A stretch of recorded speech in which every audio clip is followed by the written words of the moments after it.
اعوذ باللہ من الشیطان الرجیم بسم اللہ الرحمن الرحیم۔ عزیز طالبات، آج ہم فارسی آپشنل کی حکایت نمبر 6 دیکھتے ہیں۔ اس کو ہم پڑھتے ہیں، اس کو دیکھیں غور سے۔ یکی راز ملوک عجم حکایت کنند ملوک عجم ایران کو کہا جاتا ہے۔ ملوک بادشاہ کی جمع۔ ایران کے بادشاہ حکایت کنند بیان کرتے ہیں کہ ایران کے بادشاہوں میں سے ایک بادشاہ کے بارے میں بیان کرتے ہیں، حکایت بیان کی جاتی ہے کہ دست تطاول اس نے اپنا ہاتھ بلند کر لیا بمال ریت دراز، اس نے رعایا کے مال پر لوٹ مال کا ہاتھ کردہ بود ہاتھ بلند کر لیا، جور و اذیت شروع کر دی، تا بجائی کہ بات یہاں تک پہنچی کہ خلق کے لوگ از مکایت فیلش اس کے مکر و فریب سے، اس کے اس جھوٹے برے فعل سے با جہان برفتند ادھر ادھر ہونے لگے، جگہ چھوڑنے لگے، وہ اس قربت جوارش راہ غربت گرفتند اور ظلم و ستم سے تنگ آ کر ہجرت کر گئے کہ عجم کے بادشاہوں میں سے ایک بادشاہ کے بارے میں حکایت بیان کی جاتی ہے کہ اس نے رعایا کے مال پر لوٹ مار کا ہاتھ دراز کر دیا اور اس پر ظلم و اذیت کا آغاز کر دیا۔ بات یہاں تک پہنچی کہ لوگ اس کے اس برے فعل سے تنگ آ کر، ظلم و ستم سے تنگ آ کر ہجرت کر گئے۔ چون رعیت کم شد، جیسے ہی رعایا کم ہوئی، ارتفاع ولایت نقصان پذیرفت، حکومت کی یا ملکی معیشت کو نقصان پہنچا، خزانہ تہی ماند اور خزانہ جو ہے وہ خالی ہو گیا، اور دشمنان زور آوردند اور دشمن زور پکڑ گئے۔ ہر کے فریاد رس روز مصیبت خواہند، ہر کے جو کوئی فریاد رس چاہتا ہے کہ روز مصیبت کے دن خواہند، چاہتا ہے کہ فریاد رس اس کی فریاد سننے والا ہو، گو در ایام سلامت، تو چاہیے کہ ایام سلامتی کے دنوں میں باجواں مردی کوش کہ وہ جو ہے اچھے جہاں مردی کوش کہ وہ جو ہے لوگوں کے ساتھ اچھے دنوں میں بھلائی کرے۔ بندہ حلقہ بگوش اور ننوازی بروت، تو اگر اپنے حلقہ بگوش غلام کے حال پر مہربانی نہیں کرے گا، لطف کن لطف مہربانی کر، مہربانی کے بیگانہ شود حلقہ بگوش کے غیر بھی تیرا فرما بردار ہو جائے۔ بندہ حلقہ بگوش جو تیرے حلقہ ارادت میں شخص شامل ہے، یعنی تیرا گروہ، اور ننوازی بروز تو اس پر اس کو نہیں نوازے گا، بروت تو وہ بھاگ جائے گا۔ لطف کن لطف تو رحم کر، رحم کے بیگانہ شود حلقہ بگوش کے بیگانہ بھی جو ہے وہ تیری پیروی میں شامل ہو جائے، تیرا حلقہ بگوش ہو جائے، تیرا تابع فرمان ہو جائے۔ باری بمجلس او در کتاب شاہ نامہ ہمی خواندن در باری مجلس، ایک دفعہ مجلس میں او در کتاب شاہ نامہ فردوسی کی لکھی ہوئی مشہور جو ہے وہ منظوم کتاب ہے، ہمی خواندن پڑھی جا رہی تھی۔ زوال مملکت ضحاک و عہد فریدوں، ضحاک کے ملک کا زوال اور فریدوں کا عہد پڑھا جا رہا تھا۔ وزیر ملک بادشاہ کے وزیر نے راہ پرسید پوچھا، ہیچ تواں دانستن، کیا آپ نے کیا سمجھا کہ فریدوں کے گنج و ملک و حشم نداشت، کہ فریدوں جس کے پاس گنج و ملک نہ بادشاہ تھی، خزانہ تھا، نہ شان و شوکت تھی، چگونا کس طرح بروز مملکت مقرر شد، کس طرح اس کو جو ہے وہ سلطنت حاصل ہو گئی۔ گفت بادشاہ بولا، آن چنا کے شنیدی، جیسا کہ تم نے سنا، کہ خلقی برو با تعصب گرد آمدند و تقویت کردند، و بادشاہی یافت کے خلقی برو خلقت اس کے گرد جمع ہو گئی، تعصب گرد آمدند، اس نے ان کے ساتھ جو ہے وہ تعصب نہ برتا عوام کے ساتھ، اور وہ اس کے گرد جمع ہو گئی، اور تقویت کردند اور اس کو تقویت پہنچائی، و بادشاہی یافت یہاں تک کہ وہ بادشاہ بن گیا۔ گفت وزیر بولا، اے ملک، اے بادشاہ، چو گرد آمدن خلقی مجم بادشاہیت بادشاہیت، جیسا کہ آپ نے کہا کہ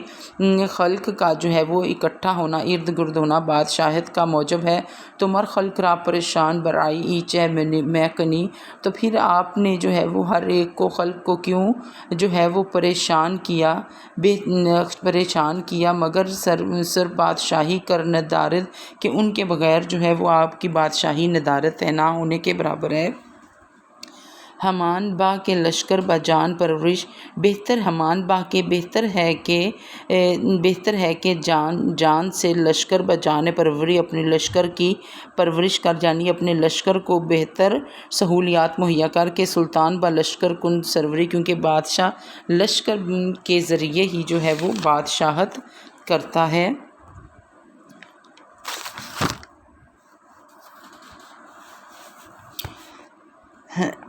ملک گفت موجب گرد آمدن سپاہ و رعیت چہ باشد،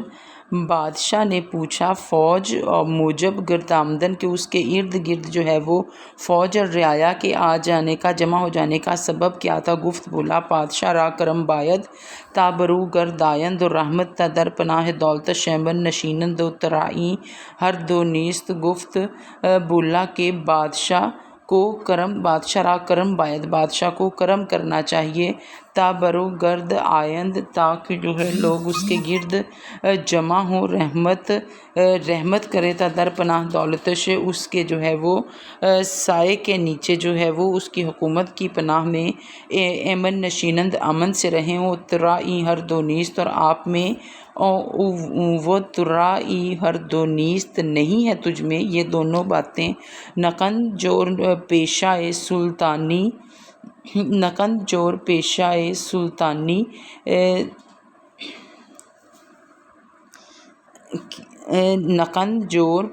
سلطانی ظالم آدمی، نقند جور ظلم جو ہے وہ نہیں، ظالم جو ہے وہ نہیں بن سکتا، پیشہ سلطانی پیشہ اختیار نہیں کر سکتا، کہ نیابت زگرگ چوپائی، کہ اسی طرح سے جس طرح بھیڑیے سے جو ہے وہ گلہ بانی نہیں ہو سکتی، بادشاہی کے طرح ظلم افگند وہ بادشاہ جس نے ظلم کی بنیاد رکھی، پائی دیوار ملک خویش بکند وہ اس نے گویا اپنی حکومت کی بنیاد کھو ڈالی، یعنی ظالم آدمی بادشاہی نہیں کر سکتا، بالکل اسی طرح جس طرح بھیڑیے سے گلہ بانی نہیں ہو سکتی، یعنی وہ خود ہی ظالم ہے بھیڑیا، تو وہ دوسرے جو ہے وہ جانوروں کو کیسے سنبھالے گا؟ اسی طرح ظالم آدمی جو ہے وہ بادشاہت نہیں کر سکتا، کہ وہ جو ہے مزید جو ہے وہ ظلم جو ہے وہ لوگوں پر وہ ظلم ہی کرے گا، ان کے ساتھ اچھا برداؤ نہیں کرے گا، اور وہ بادشاہ جس نے ظلم کی بنیاد رکھی اس نے گویا اپنی حکومت کی بنیاد کھو ڈالی۔ ملک را پندے وزیر ناسے موافق تما مخالف نیامند، وزیر کی نصیحت جو ہے وہ بادشاہ کی طبیعت کے موافق نہ ٹھہری، اس کو پسند نہ آئی، روی عزیز سخن درہم کشید، اس نے جو ہے وہ بات سن کر غصے سے منہ پھیر لیا، بازنداش فرزداشت، اور اسے قید میں ڈال دیا۔ بسی بر نیامند کے بنی زیادہ وقت نہ گزرا تھا کہ بنی امان کے اس کے سلطان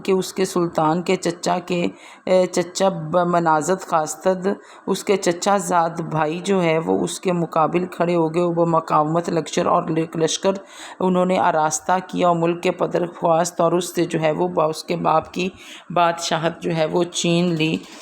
قومی کے از دست تطاول، لوگ اس بادشاہ کے ظلم و ستم سے او بجان آمدند بود، تنگ آئے ہوئے تھے، وہ پریشان شدہ اور پریشان تھے، بر ایشان گرد آمدند و تقویت گرد، وہ اس کے چچا زاد بھائی کے گرد اکٹھے ہوئے اور اس کو طاقت پہنچائی، تا ملک از تصرف فی پدر رکھ بر آنان مقرر شد، یہاں تک کہ جو ہے اس کے گرد جو ہے وہ اکٹھے ہوئے، نتیجہ یہ نکلا کہ ملک اس بادشاہ کے ہاتھ سے نکل گیا اور ان کے قبضے میں چلا گیا۔ پادشاہی کو روا دارد ستم بر زبردست، جو بادشاہ کمزوروں پر ظلم و ستم کرتا ہے، دوست دارش روز، تو مصیبت کے دن میں دوست اس کا نہیں ہوتا، سختی دشمن روزے اور اس کا دوست بھی اس کا دشمن ہو جاتا ہے۔ باریت صلح کن، جو رعایا کے ساتھ صلح کرتا ہے، وز جنگ خصم ایمن نشین، اچھا برتاؤ، تو رعایا کے ساتھ اچھا برتاؤ رکھ اور دشمن سے بے فکر ہو جا، زان کے شہنشاہ عادل را رعیت لشکرست، کیوں کیونکہ انصاف پسند بادشاہ کی فوج اس کی رعایا ہوتی ہے۔ عزیز طالبات، یہ آپ نے حقائق دیکھی، اس میں سے اس کو اچھی طرح دیکھیں، اس میں سے جو سمجھ نہیں آئے وہ آپ مجھ سے پوچھ سکتے ہیں اپنے لیکچر کے دوران۔ اللہ حافظ۔